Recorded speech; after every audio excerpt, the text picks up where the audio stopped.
All right, Carl, you're back. Tell us more about who you are, what you do. Yeah, guys, excited to be here. Carl Ferreira out of Nashville, Tennessee, longtime fanboy of Patrick Downs. I'm here with HubSpot. I've been selling with HubSpot all year, and again, excited to be here and learn and contribute. Awesome, Matt.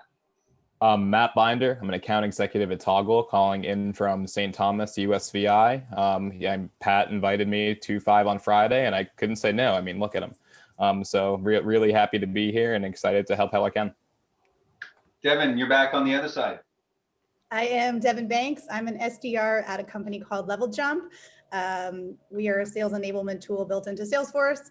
And I was actually here last week as the guest, and Dave was one of the coaches. So I came back to get my revenge. Patrick, what do you say to that? I'm excited to see the revenge. And also, I was talking about last week how I took a demo of Level Jump. Joanna, the sales rep, reached out to me after and was like, oh my God, I had my heart broken by that when you said you didn't understand Level Jump. She actually got me on a call for an hour from now. So good on her. Yeah, 5 on Friday, bringing sales cycles together. Patrick Downs, podcast host, sales trainer, crazy person, actually a mental health advocate. So I guess that makes sense. But yeah, I'm excited to see what happens today. All right, I'll squeak in really quick before I hand it over to Dave. I'm your other second token Canadian on the call, Francois Bordeaux by day, selling Microsoft ERP solutions by night. In this wonderful world of sales and kind of helping people level up with Patrick, and our good friend Amy isn't around today. But Dave, tell us who you are, what you want to get better at today, and how we can help, man. Yeah, excellent, Francois. Thank you for that introduction, everyone. Pleasure to meet you all. I know I haven't seen you, haven't met you, a couple of you yet, but I'm looking forward to learning from all of you today. I'm very excited and a little nervous to be in the hot seat. My name is Day. I currently work at Adaptiva. We're a Seattle-based company here as an enterprise SDR. I joined the company on the first day of COVID, work from home initiative. Previously, before that, I was at Cintas doing full sales cycle as an outside sales rep. I'm also doing part sales enablement type work in my new role here at Adaptiva. We're a fairly young company or a young department in terms of SDR, brand new program, as well as marketing, which I think is a great segue into my first question. Am I able to share screen here real quick? Oh yeah, let me make sure you can. Would that be okay? Yeah. I just put together a little slide here. Yeah, go for it, my friend. An agenda of what I'd like to cover today, if that's okay. Yeah. Are you guys able to see that screen? Oh, not yet. Nope, I think I shared it and then exited out. Give me a moment. How about now? You should have permission to share. There we go. It's coming. There we go. Okay. Excellent. Beauty. Okay. So a couple of things I just wanted to talk to about some conversation points, stuff around marketing, differentiation, engagements, and self-care. But my first question here is in marketing. We have a brand new SDR program, and everyone in our marketing team is also about a year or less within the company. So in terms of top of the funnel activities, we're very new. That being said, later in the sales process, all of our AEs are very experienced in their field. They don't really have anything to worry about. But that being said, as an enterprise SDR, I find myself living in the marketing MQL stage a lot. And something that we're working on is brand awareness. And then my first question to you is, as a sales rep, what is that fine line of being a marketer who just sends out a bunch of emails through campaigns and differentiating myself as a sales rep, right? Are there some marketing techniques that you guys would suggest in terms of being able to create, new relationships and flip those calls? That's what I'd like to know to start off the call. I don't know if that's too broad or too specific. No. So I think, Dave, the style you're going to take it today is you've kind of got like some buckets that you want to talk about, and you want to have a few kind of conversations around this. So like this specific question, you're asking to the group here. Maybe could you give us some context of like, what so like maybe some examples, and then we can give you feedback on that. Does that make sense? Yeah. One And of the Dave, things, before I don't want to interrupt, can I ask one thing too while you answer that question? Like, what are you measured on too? Is I'd like to know. Like, how do you get paid? What are your KPIs? Like, if you can weave that into your answer yeah, to Francois, that'd be absolutely. awesome. And I'll actually start with that. The only thing that they really measure or care about is the number of appointments booked and conducted at the end of the meeting. That being said, because we have a new program, they are leaving it up to us in terms of sales engagement to do as we see fit in our territory to be able to make the connections and creating those opportunities. We don't have like a set number of activities we have to execute on a weekly basis, but I have a baseline of activities that I just generally um, execute on a weekly basis. But that being said, the specifics that I've done in regarding to top of the funnel activities, a lot of my messaging is based around um, work from home initiatives, supporting remote work employees because we specialize in software delivery and device management, which is very relevant. But in terms of like marketing tactic, we are sort of low in terms of contents or collaterals that we can leverage to initiate. And that is something we are working on. So I guess maybe to be more specific, if you guys have some ideas in terms of snackable contents, right? Short contents that can maybe generate some intrigue, um, more so than just pure sheer email, because that's what we're doing. Um, because we're limited in terms of collateral what we have, because we're such a new group, we have so much to accomplish in terms of a baseline. So does that answer you guys' question? So just so I understand, like right now, what we're talking about is the way marketing kind of like brings people to you, which means probably your website, is predominantly like outbound email campaigns. Mm-hmm.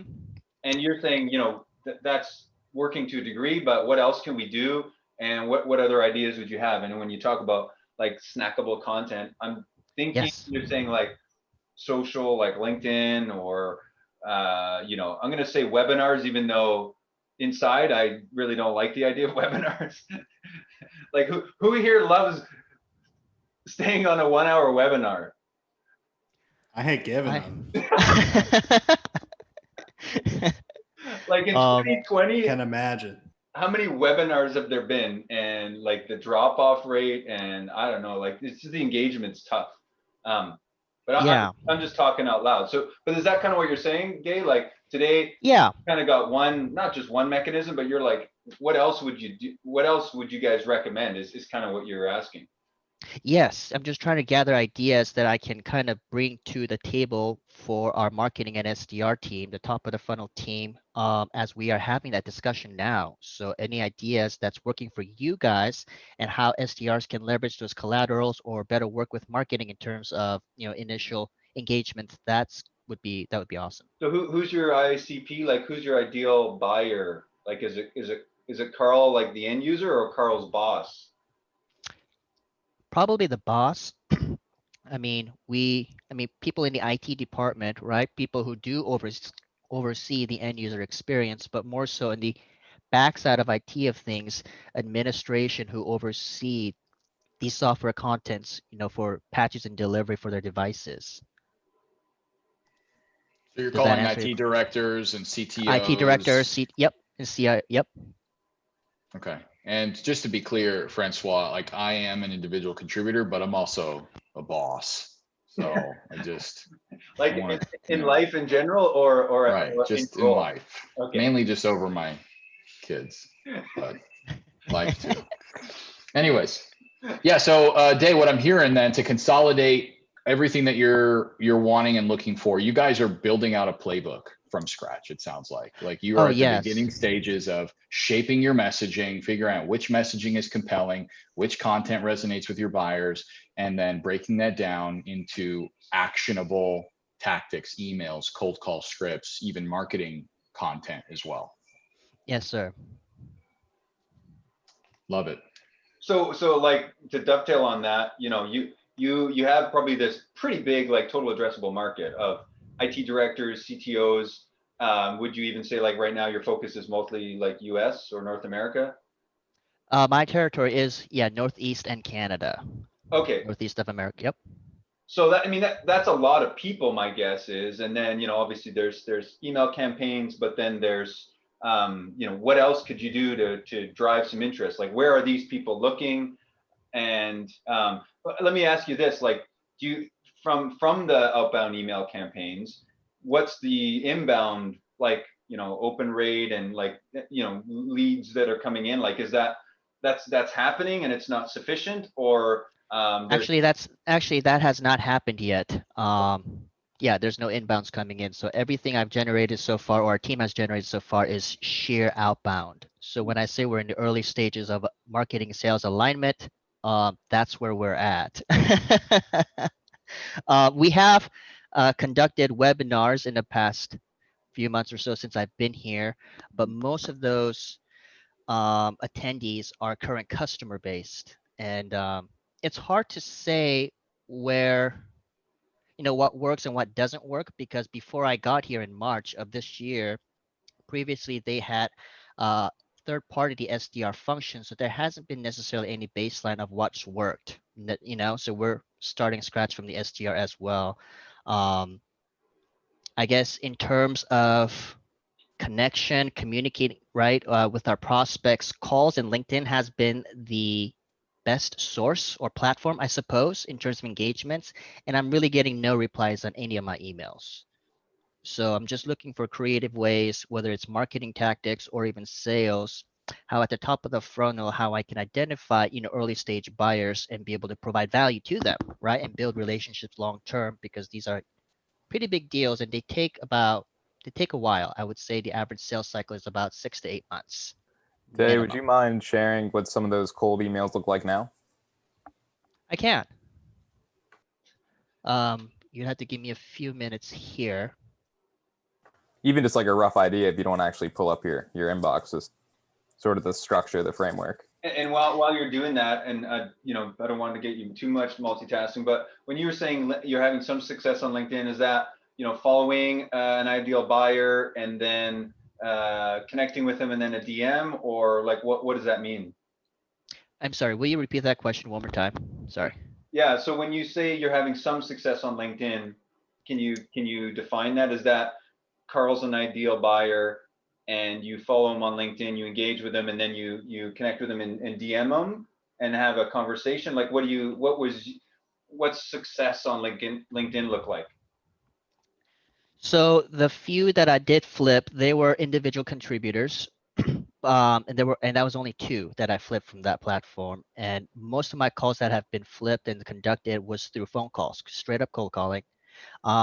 But the thing I found with some of my different testings and stuff too is that on LinkedIn, because these are such large enterprises, like individual contributors, a lot of the ones that I connect and engage with, have conversations with, they know nothing.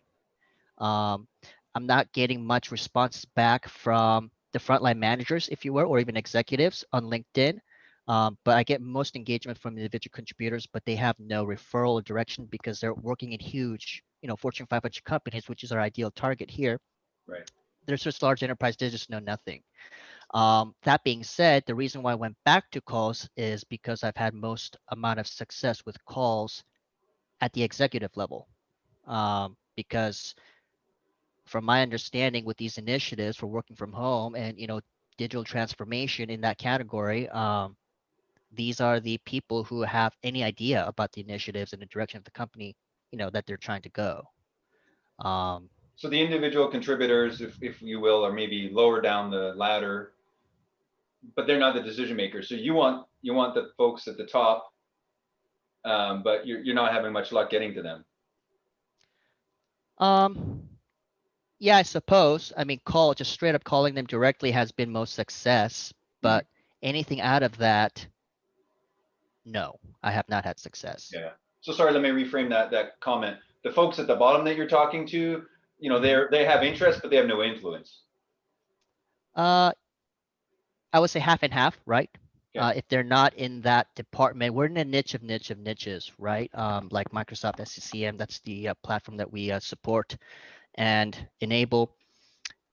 I mean, you look at a company of 10,000 people, we're looking for like the 20 in the IT department that might be part of that Okay. group, right? So that being said, I actually have my screen up. Let me see if Yeah, I can share some of I this know you wanted messaging. to look at this, so let's look at the email here. Yeah, I wanted to provide some feedback on Bob's rough draft and kind of shed some light on why the C-suite might not be responding to us. And let me start by saying it's really not bad. I like how you utilize social proof, but I just don't necessarily think you're utilizing social proof the correct way. Like if I'm trying to sell McDonald's, I'm not going to say, oh, like we work with Burger King and Wendy's, and here's why you should buy our product. I think it should more be a matter of just speaking to the problem. Like I think you can make it a lot shorter and just say, good morning, Bob. A pleasure to email you. I don't think you necessarily need to put your name or your company, because if you're just really speaking to their problem, the name of your company doesn't really matter. And if they want to learn more, you see your subject line. I think it's a matter of, hey, I assume this is a problem you're having, and the reason I assume that is because we've helped Citi, MetLife, and Walgreens with that problem, and this is how we've done it. Like the message that I'm getting is, hey, I'm Day. You use my company. Here's who else uses my company. Here's what my company does. And that's a really generic structure. And that's not going to Right. break through the noise to get the attention of the C-suite. There's more that you need to be doing to focus on the problem. And if you're going to utilize social proof, it has to be just a kind of a piggyback into the reason I think you're having this problem is because we've helped competitor 2, and competitor 3 solve it. And instead of like the next paragraph being, here's what I do, and just spewing product knowledge, that next paragraph should be how you helped those competitors and why it's worth their time to, out of the 150 cold emails they got today, answer this one. Yeah, that's fantastic. And I mean, are you guys able to see the screen? I can't tell. Yeah, I yeah, honestly yeah, can't yeah, tell. for sure. Oh, okay. So I know some of these look very salesy. Let me show you another version of this messaging if I can. Maybe read this one here, this page, the one on the left. It's a little bit more permissional based, and maybe this could be saved in the next category of our next topic of conversation. But since we're at it, I was listening to some podcasts last week, and they say that one of the best ways as an introduction, whether it's cold call or through email, is permission based, right? Just because of the pandemic, right? Companies are in a huge buying freeze, and that's a legitimate thing, right? And that's one of the issues or objections that we're running across. But at the end of the day, if that is our environment, right? I want to be able to connect with people and at least be able to build a funnel of people I can follow up with and nurture that relationship with. And I wanted to get a sense of what you guys think around this messaging here. Can you guys see it? Yep, we can see it. So I've been doing a lot of looking into emails because I send a high number of cold emails as well. And one of the things that someone gave me that was a really great piece of advice, that when you send an email, they see like the snippet, right? So they see your name and then they see the first line of your text. So someone here is just going to see hi, their name, and then I hope this email finds you well, if you could please. And then they're going to go, this is sales. So you need to have something that's really captivating. And that might even not even say hi. So for example, your subject could be like whatever pull something from your value prop or pull something of value as your subject, or just make your subject very simple, 2 words. Like some of my subject lines are like ROI plus enablement. And then I go right into, so it'll be like day. And then the first sentence is something that captivates you. So if you're looking at that as a preview, it's going to make you want to open the email. Because right now what I see is I know this is a sales email. And people recommend now getting rid of this. I hope this finds you well. They say that that's redundant. And at the bottom here, I see That's you also, great. does it make sense? I also just heard, I wish I knew who was talking about it, but they were saying using things like, does it make sense? It's sort of like, you're not, you're kind of disrespecting your prospect in a way. Like, here's the thing, does that make sense? So maybe instead Oh, of I see. it's interesting for you, or do you want to learn more? I just like I get it. interesting question mark as my CTA in a cold email. It's like, is that interesting? Yeah. And Devin's absolutely right. Like it's a waste of real estate to put hope this finds you well or anything like hope all is well in these uncertain times, or just any of the same. It's almost laughable to them. So Again, So it's really, and I'm going to say something controversial, but it is something that please. I wholeheartedly agree with. And that's, I don't believe in asking for permission to speak in any sort of cold outreach. And that's on the, like when people say, can I just have, 27 seconds of your time when they're on the phone? You want to ask yes questions as an SDR. You want to ask questions that no matter whether they say yes or whether they say no, you put yourself in a position where you either getting to, the next checkpoint, or they've given you a platform to come in with a value prop. So when I even do a cold call, I just say, hey, this is Matt. This is a cold call. I said, hey, my name's Matt. This is a cold call. The good news is I'm not going to waste your time.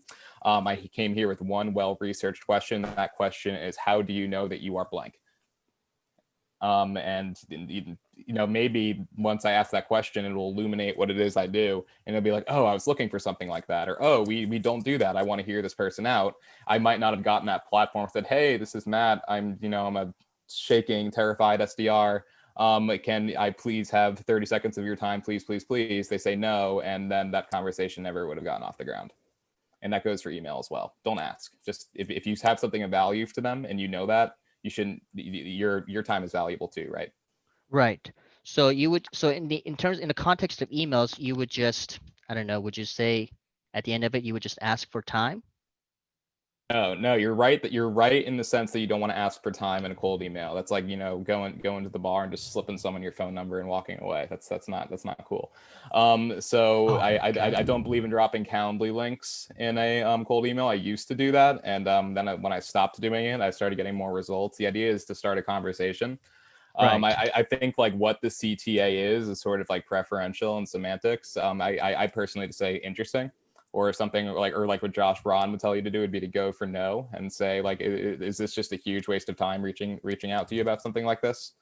But you're definitely, I'm proud of you for not putting your Calendly link in, just asking for 15 minutes. That's You're right. that as a visceral reaction, they're going to delete that. Right.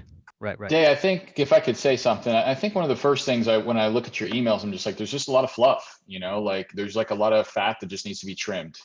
I would just like jump right in and, hey, I noticed that you use config, like just jump right into something that's, oh yeah, I use that. And then then they read the next line, like, hey, we've helped, FedEx, to solve this. And then you can just go into your close, like keep it very simple. And I use a very Josh Braun close as well. I use his, the timing is probably off, but would it make sense? Blah, blah, blah. I use like a Josh Braun close there too as well. So I just think there's just too many words. And I think if you just get to it, then you'll have better results. I also think that one single email, no matter how badly it's written or how well it's written, isn't going to produce success. It's multiple touches, right? It has to be. So your email, don't waste a lot of time on it. Research one quick thing. I always put the first thing I researched in the very beginning. Hey, Patrick, I noticed that you just hired Hannah as a new marketing director, and Patrick's a CEO of a company, right? Cool. Looks like you're getting all the right people on the bus to start to grow, blah, blah, blah, blah, blah, stuff about HubSpot, how we help the HubSpot customer like them, right? So it's mostly templated, but I just catch their attention with that very first bit by putting something relevant. So you don't waste a lot of time because this is just one touch and you've got to touch them many more times. So you're just building familiarity, and I agree to a degree with Matt. Yeah, I'm definitely not asking for permission in an email. I do ask for permission on a cold call. And so we can agree to disagree there, but I think asking for permission, it's really about your tone, and you can do it very confidently and very professionally, where I will just be like, hey, Matt, this is Carl from HubSpot. This is a cold call. Is it like, what do I say? Gosh, I just lost it. I say this like 100 times a day. But I say, hey, is it okay if I tell you why I called if I promise to keep it brief? So, and I very professionally just kind of like say that. And then they say, yeah, sure. I very rarely get hung up on. And now they've invited me, right? So that's just kind of my perspective on the cold calling. I'd say that the piece you added. I'd say it was controversial. No, well, I actually like what Matt said too. Like Matt, I've never heard it said exactly like that. I actually like that, and I did write it down, and I'm going to give it a test next week. But yeah, I will test both of those next week. Let me know The how it call goes. front. But real quick, since we're on the email topic here, like I agree with everything you guys said, but a lot of my other sales rep here in the company prefer the older salesy type email, and And so I kind of went back to it, but you think I should just keep it one line, boom. Because Yes. it is a Just one touch point, right? And then, so if it's a one touch point, if it's just a one touch point, you're going to send a consecutive email, whatever the cadence that may be. How do you continue that conversation if they didn't answer or reply back to your first email? Is it the same type of? before we get So- into follow-ups, so I just want to lose my train of thought on this, especially for the introduction email, because if it's just really something they don't want to see follow-ups on, they're going to flag it, and they're going to make it so that you can't send them follow-ups. So before you send a initial cold email, or before you start the cold email in a cadence, what I like to do is send it to myself, and I look at it and say, am I going to read all of this? Am I going to read these blocks of paragraphs? I don't even like if my most trusted mentor sent me 6 paragraphs in the middle of the day, I wouldn't read it, and I'd forget to read it later. And like, imagine if it was an SDR sending it to me. It needs to Right. be really small and digestible, and everything you say matters. That's why there's no room for, hey, hope this finds you well, or oh, I saw you went to UF, go Gators. There's no room for any of that. It just needs to be Right, okay, everything you need cool. to see is digestible and actionable. So get to the point and actionable, right? That was Go ahead, Devin, go ahead. Sorry, our follow-up email, or sorry, my follow-up email from my first email is just the word thoughts with a question mark. What do you guys think about that, everyone? I've done that too. I mean, it's never really worked for me, but I know that's just the thing that sales reps do. I have a section later on follow-ups. We can save it for that later if you guys want. I think this goes back to my initial point of the success of just emailing and getting a response in a meeting is extremely low. Like we already Okay. have. So like if you're looking to hit your quota. Can you guys still hear me? Yeah. Yes. My earbuds died. That's what happens.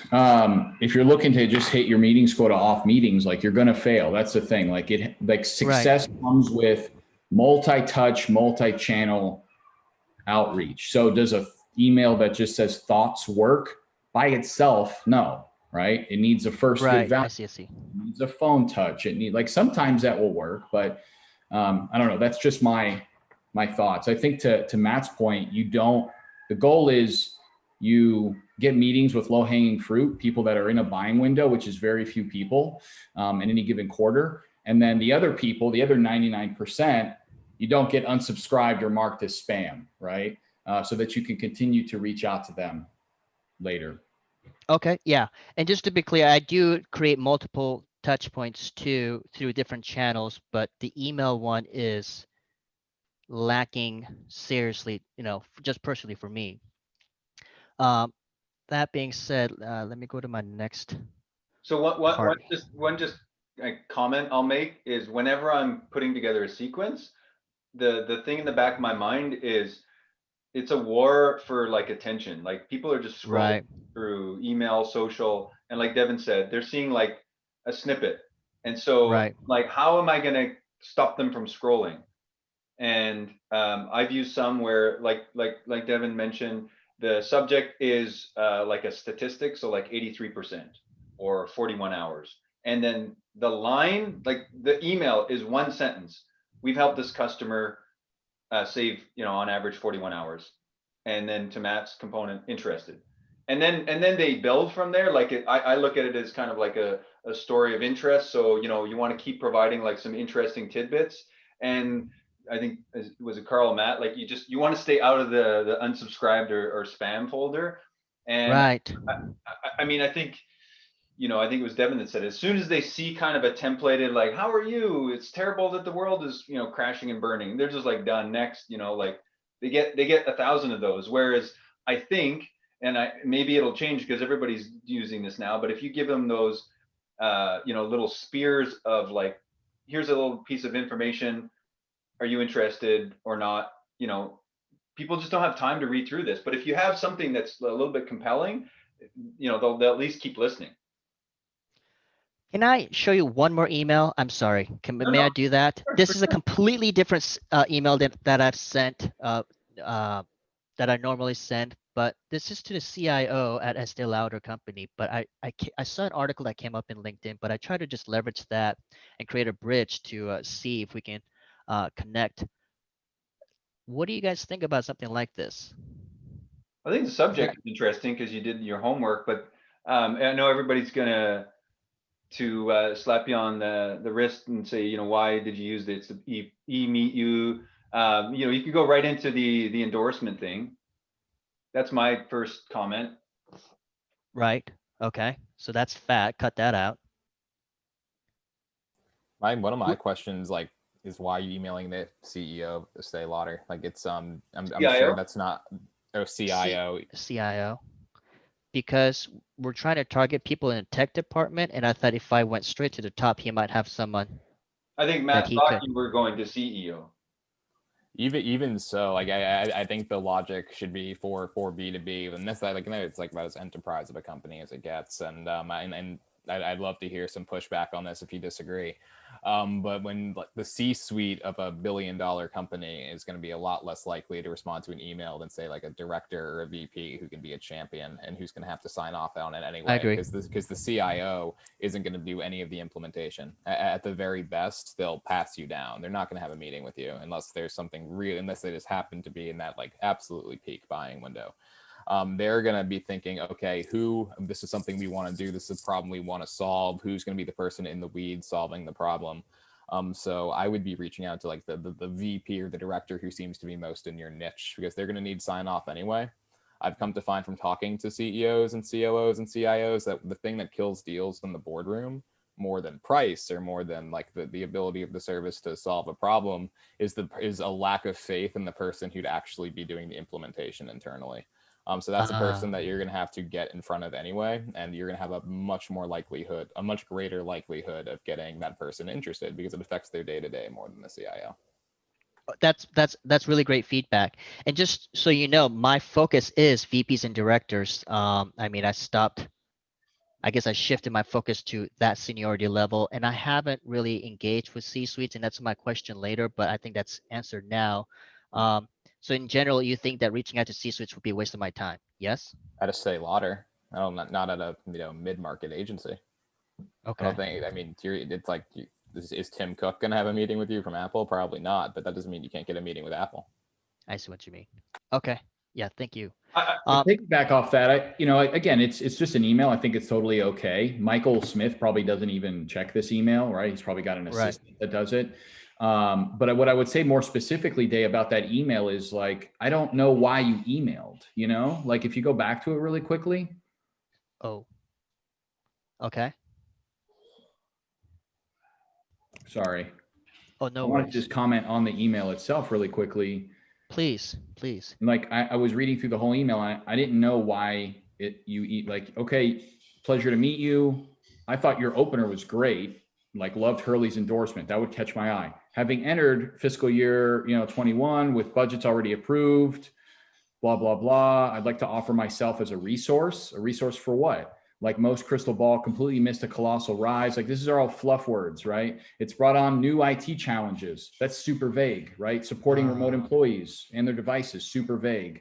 It's delayed projects, increased help desk tickets, rise of security breaches, right? Very vague. So I guess I don't know. And then you go into talking about yourselves, right? At Adaptiva, how we adapt and pivot from here really does separate us. How? Why? It's been a pleasure supporting those who do. Cool. Don't care. I believe our peer-to-peer technology would be of great interest to you. Cool. Good for you. Would love an opportunity to see if we can assist you. Great. So is everybody else that's in my inbox. So it's like very just vague. Like you got to hit them with you got to punch them with something of value. What came to my mind when I saw this, Carl, was, if I'm a CIO, I want some social proof. So tell me why another CIO or a story about another CIO. But, and I agree, I would say mostly with Matt. There's a part of me that's like the off CIO chance, and enterprise, I agree. It's probably 1 in 1,000. SMB, it's probably a better fit. But if I'm a CIO, like most of this stuff is in the weeds. He's not dealing with this. But you'd want that one line like, hey, the CIO from this other company that's also like as big as you, saw this, I don't know, measurable difference by using our solution, or save this much money, is probably all they care about. I don't Yeah, know. okay. Would you like if you were trying to email that CIO, is that the only thing you think they're really probably going to look at or bite on? And Day, I don't want to discourage you from reaching out to the C-suite at all. That's not what I mean. Right. No, I know. I know. So if just an email like this isn't going to be enough to get this guy's attention, because the bigger the Right. company and the bigger their title, the harder it is to break through the noise. So I'd kind of bring it back to what I said before. At first, you have to do something to be absolutely sure it's not a template, and you did. But I would do it even, like, for example, I was talking to a CEO, and he told me that he had his favorite band in his profile on his website. And like he's not going to take an email. He's not going to take a meeting with you just because, oh, you like the Strokes and I like the Strokes. That's so cool. Let's have a meeting. But that just goes into show that A, it's not a bot, and B, you did one thing more than the average SDR does, and that was research. So I'd put maybe a subject line, like if they're really big into, like, one of the biggest meetings I found out my decision maker was also a wedding photographer, just for fun. And so I put something about, like, oh, like Toggle and XYZ company, a love story, like as my email. I was like, because I knew Sure. that would get their attention. And so then you get them to click it, and then it's just back to really small, no BS, no, I hope you're well, no, like That's great. you don't need to try to be their friend, right? You just need to go and say, I can solve you. I know I can solve this problem because I've solved it for your competitors. Here's how I've done it. Interesting, open to learning more, whatever you want the CTA to be. That's your best shot of reaching out to the enterprise C-suite. I also think you're better off sending more targeted messaging to more targeted decision makers for the enterprise. Like, I've had like enterprise law firms where like a paralegal was able to sign my contract. Like, they have budgets.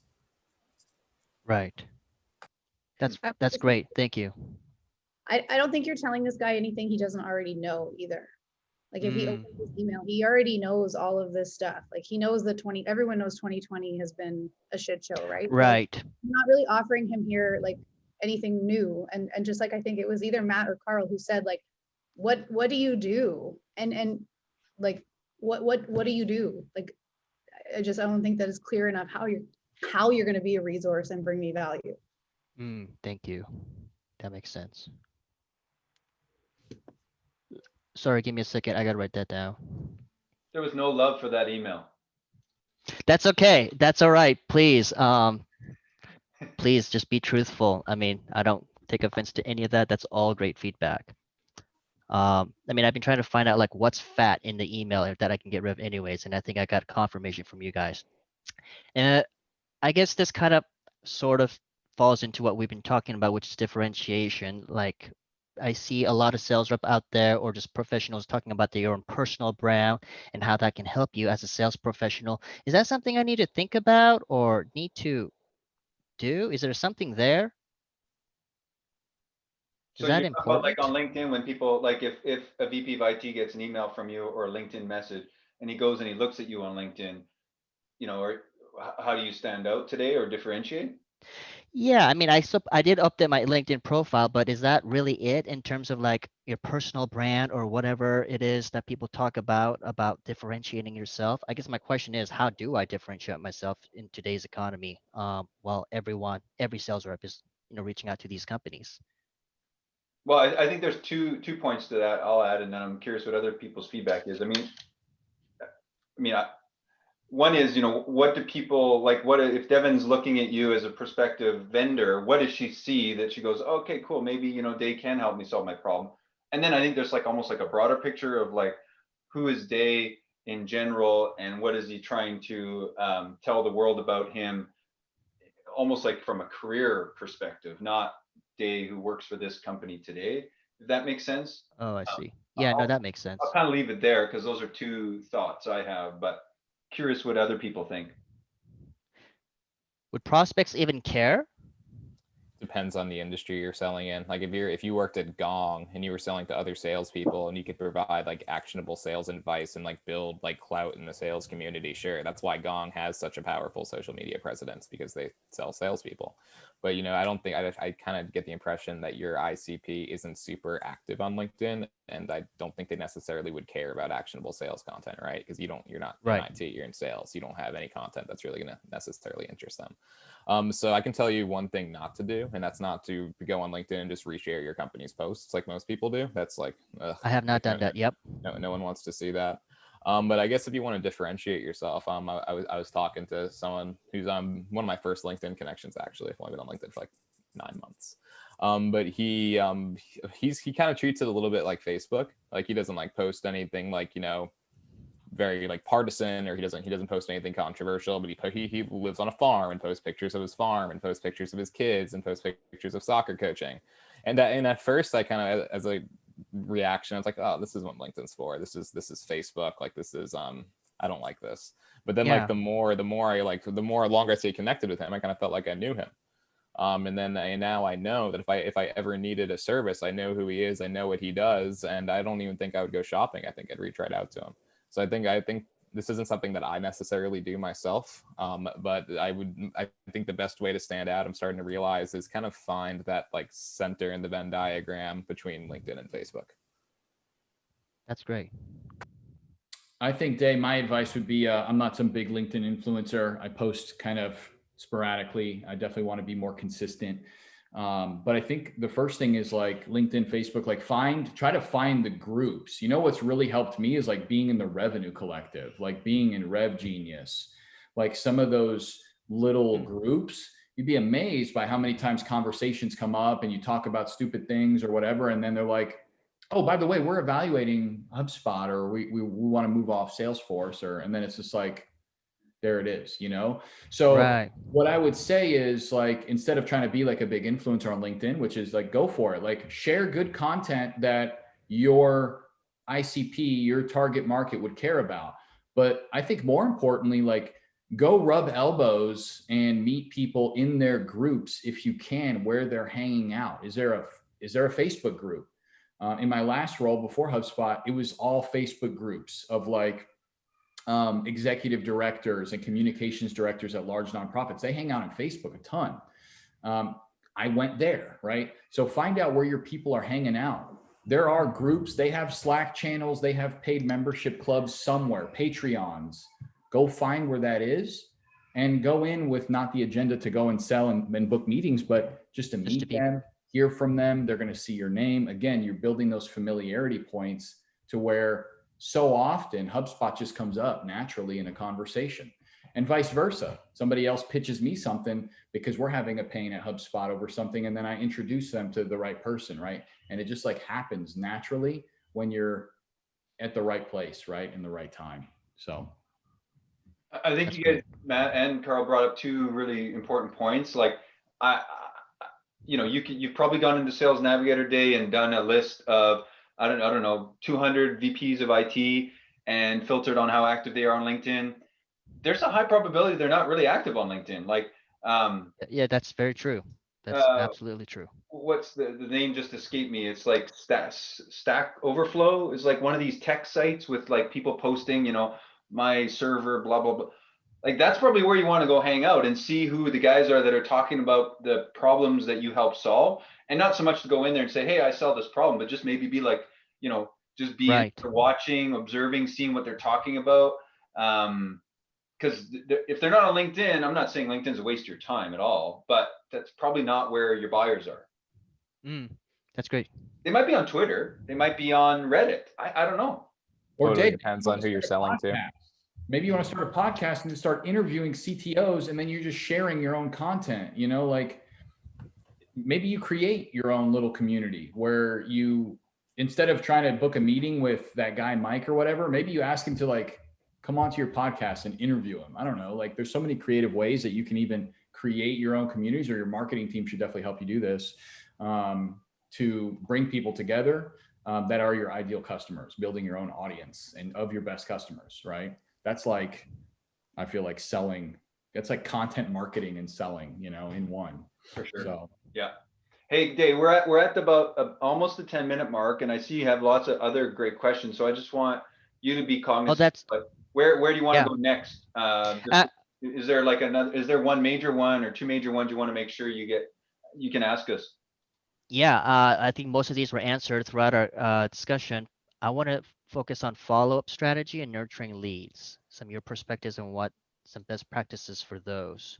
You And mean that'll be following up when in a cadence for outreach, or when like a deal gets stuck in gridlock or can't well, get I'm in an the meeting? SDR, so it's Oh, like true. I'll give you some examples like oh, I guess there's some different examples, but let's say in a cold calling scenario, right? Somebody picked up. I did have a chance to share with him what I do and how I can help, but he didn't have a time of the day, or he couldn't just speak. He couldn't talk to me on the phone, right then and there, and he asked me to send me an email, or give a call back. That's the most common one. The other one I'm having a little trouble with is once I have scheduled a meeting, right? And let's say there is some shifting around in the prospect's calendar. We have to reschedule. How do I follow up and rebook that meeting? Because I have one right now that is in pending. Like it was scheduled, initially scheduled, but then he has to reschedule, and he has not yet confirmed with me. So little follow-up strategies like that. Any suggestions? That's just the nature of the beast. Okay, cool. They're going to bail sometimes, and most of the time it's not going to be your fault. So Okay. what you want to do is try to set upfront contracts and kind of prepare for that and say, hey, and can you please accept the calendar invite? So this way I don't end up getting double booked. It's a huge bummer when I end up double booked, and then I have to choose my favorite. Obviously, it would be you. But it's just then I'll have to really disappoint the other guy, or just something like that to keep it light. And then from there, like, and if something rescheduled, if something changes in your calendar, how should we approach that? If just going in and preparing for every worst case scenario with them on that first call. So this way, if shit hits the Ah, fan and then suddenly they aren't able to get on that meeting with you, and like, oh, suddenly so much has gone on their plate, they've set that expectation with you to follow up. They're not going to tell an SDR they're going to have a meeting with them in an attempt to make the SDR go away. That wouldn't make sense. That'd be like throwing bread at a pigeon and making them think that's going to make the pigeon go away. Like that's just not how it works for any salesperson. So the idea is to set those expectations on the front end, prepare for the worst, and prepare for the best and expect the worst. thank you. Anyone else on that topic? Or I like what you said about that, to be honest with you, Matt, that it's just the nature of the beast. I might be putting too much weight on these little things. I just wanted some confirmation and feedback whether or not I should put that much energy and, concentration in these things, as a salesman. But yeah, thank you for that. And just one other thing I want to share with you, and then I want to let some other people talk. Is Please. that they get so much outreach, man. They deal with so many Right. salespeople. They deal with so many bad salespeople. So one thing I generally kind of try to do when I'm talking to these people to differentiate myself is almost kind of like, not like in a mean way, but kind of like make fun of bad outreach. So like in a way, I'll be like, for example, like, hey man, like, or I'm more like, so here's the thing about having a demo with me. I don't do like this start to finish, just boring software demo where I show you every corner of the tool that you're never going to use. Like, I'm going to keep it very day specific. I'm going to keep it very your company specific, and just we'll kind of get an idea of how it is we can help you, show you those things. We'll probably spend most of the time just kind of chatting after the fact. So because they're thinking to themselves, oh, like I don't know how this person runs a demo. Is this going to be just a 45-minute product demo and be sitting on my phone the whole time, just kind of politely answering questions? Just if you can separate yourself from a bad demo by addressing the fact there are bad demos, and you know that, and that's not what you do. That's what you mean. Yeah, I did. I think it was a podcast here that, one of the common objection handling or objections is that they just don't show up, or that they take the calendar invite so that you get off the phone, to get you off the phone with no intentions of ever going. So one thing someone mentioned was like turning that into a joke. So for example, being like, oh, accept my calendar, and they're like, don't ghost me, and Ah, sort of put that, you kind of make them confirm that they're going to be there right there. Now, I don't know if that, I haven't done that myself, but I just heard that.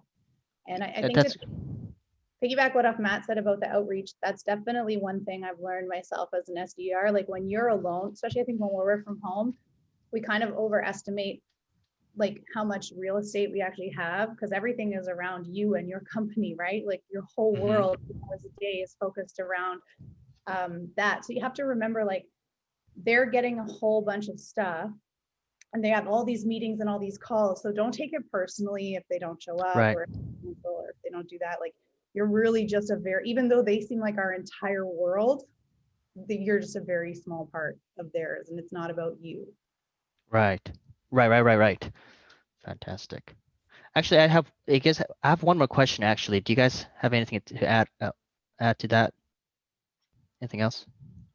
Well, one really quick thing, similar to people have been talking about the contract and a cold call. Like I try to have very clear expectation. It's not like Matt said, like I don't want this to be a snooze fest. Like what are like, I don't know, 3 things that you really want to see out of this? Like, can I help you solve X or, show you Y? And let's just focus on those. And if we can do those, let's do the demo. If we can't, then we're probably wasting your time. Like you can go watch the video on YouTube and, you know, and if you can, and this is even harder, but if you can bring like another person in, it's like, okay, this is going to solve your problem. And then you have this other colleague. Now, if there's 2 in, it's pretty unlikely they're going to ghost you. But if it's like, look, I'm gonna prepare this demo for you and show you these specific things, they might have something to look forward to versus just like some show up and throw up demo. Right. And Francois is absolutely right. Everything he said is gold. There is a caveat to that. When I first was when I was doing sales development and I was first introduced to the concept of setting these upfront contracts, just to make sure you read the room, right? Don't talk yourself out of a demo. If they agree to do the demo, do everything that you have to do to make sure that they're going to show up and make sure that you're prepared. But if you're getting the sense like, okay, I've got, I got it, okay, don't keep them on the phone longer. I've made that mistake. I don't want to see you make it, Day. Yeah, thank you. I will do everything I can to avoid it. All right, you got time for another question. Great. When you run a sales campaign, I guess we're using outreach. When you're running a sales campaign, do you include phone calls in there? I'm not talking about like a cadence for specific targets, right? Where I do more of the personalizations, but running a specific campaign for like a large volume of contacts. Do you guys are those steps just all emails, or do you guys include phone calls in between? Like, what is a good cadence for a sales campaign? Is there a such thing, or do we just kind of make it up as we go? I'm controversial again. I like to keep those 2 things on 2 separate islands completely. I kind of like I try to treat like emails like almost as so they'll know who I am when I call. And it is sort of my logic to it. So I try to like put my, you don't want to be a master of none. Like I try to put my 100% to my email campaign, and I just go down my list. If I see they've been opening them and not responding, if I see they haven't been opening them at all, like always percent of the time, you'd rather get them on the phone than have them respond to an email. When they're on the phone, you're a lot more likely to set the meeting. There's that human component to it. You're clearly a personable guy. They'll like you. You always want to get them on the phone if you can. So I almost try to think of emails as a means to have them recognize myself and my offering when I reach out to them on the phone. And then if I can't get them on the phone, which is tougher to do in 2020, then I have to rely on the emails. That might have been a rabbit trail, but that's what I'm thinking. That's great. That's great. I mean, I'll just kind of add that I agree with that, it's not all or none. Like the email is a way to build awareness, but ultimately you want to get them on the phone. And when you get them on the phone, you want some awareness. So it doesn't really matter what tool you're using, HubSpot, you can set them up so that when you get views, you create the task to make a call. If there's no views, maybe you don't call them. So I don't think it's all or none, right? I mean, it is, here's a list of 100 people you're going to email, and here's the same list, and you're going to call them. I don't think that's efficient. Well, I also like to look at, and I don't think you have this luxury yet, Day, but like, I can see if they've interacted with marketing emails that they've been getting from HubSpot. If I see somebody has gotten like subscribed to the blog and they haven't opened any of the emails, like email is probably not a good channel to reach that person. Like they don't open our marketing emails. Why would they open mine? So I'm going to lead with phone, right? If I don't have a mobile phone number or like a good direct dial, then I'm going to go see how many LinkedIn connections they have. If they have 150 LinkedIn connections, LinkedIn is probably not a good channel for me to outreach to them. So I'm trying to touch everywhere, but I also quickly look at an account, right? Like Devin's account. I look at her account and I'm like, okay, lots of LinkedIn going on. Good. Might be a good channel. Hasn't opened any emails. I don't have a phone call. Where am I going to start? LinkedIn, so like, you want to choose the channel where you think you're going to have the most success as well. And then your message will be shaped right, for that channel. You're not going to be super direct on LinkedIn because people don't like that. LinkedIn has its own Right. little culture, right? So it's having your messaging for each of these channels and then finding the best channel, but doing multiple touches on multiple channels as well. It's very complicated, this career of sales, but that's how I think about it. I think I agree. I do agree because I've done a lot of testing here, and we found a narrative or a story that resonates with the customers. Even some subject lines that had the both, compared to different open rates. But I like what you said that if they're not opening the email, like lead with calls, it's not always the same cadence or a same approach. It's not always like email first, which is a lot of things that a lot of reps prefer. But I do like that. Thank you. Oh, one more thing before I forget, Carl. Your buddy Ryan told me to say hi to you. Ryan Brannigan at Okay. HubSpot. I'll Just let him before I know. forget. I'll let him know that we spoke. So Yeah. Um, I know we're at the top of the hour here, and I know I asked a lot of little questions. I just wanted a peace of mind whether or not, just to get a consensus of what everyone else is doing. This was really helpful. Um, do you guys have anything else for me? Or, I mean, I have one more if you guys have time. Francois the boss, Dave, what I would say is that I think you're awesome. I think you're on the right track. You're asking the right questions. You're doing way more work that I think most sellers do, where you're like really, you care about your messaging, and it's not perfect today, but you're on that right trajectory. Just don't give up. Little tweaks over time, test things and stick to what works. And I'm always available for you. I know we're just getting started here with our relationship, but my cell is on LinkedIn. Every bit of, you can access me if you ever want to talk or more questions. That's cool. Thank you, Carl. Thank you. Carl said it very well. You're just keep grinding, man. The SDR is the toughest job in sales. But if you can just keep pushing through it and just take it day at a time and just take every day to get a little bit better at your craft, and you start to get better and better and better and seek advice in the right places, which you're obviously doing, it's absolutely worth it in the long run. And my cell is absolutely not on LinkedIn. Like, I can definitely DM it to you, and please consider me a resource if there's anything I can help you with, if you want to bounce any ideas off me.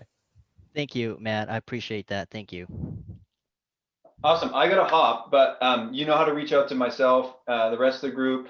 Thanks, Matt, Carl, Devin, for giving us a slice of your time. Dave, thanks for putting yourself out there. My feedback is, you're putting yourself out there, trying to get better. You're only going to get better, you're doing the right things. Everybody had a lot of great feedback, so appreciate everyone giving time. Have a great weekend, everyone, and we'll see you on the flip side next week. Thank you. Cheers.